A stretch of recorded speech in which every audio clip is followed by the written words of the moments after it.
Hello, Mr. Geiselart here, and we're going to take a look at the target packet for Unit 4, number 21.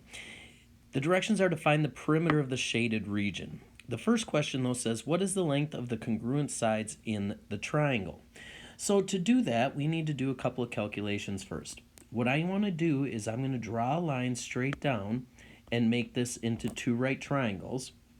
And then on the bottom, I know that this is evenly divided into two parts because it's an isosceles triangle.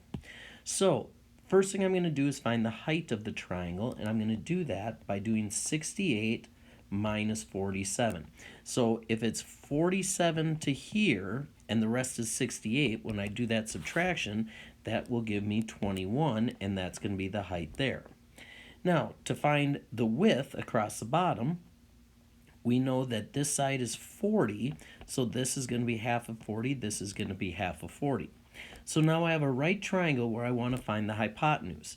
To find the hypotenuse, we're going to use the Pythagorean theorem. So I'm going to do 20 squared plus 21 squared is equal to x squared.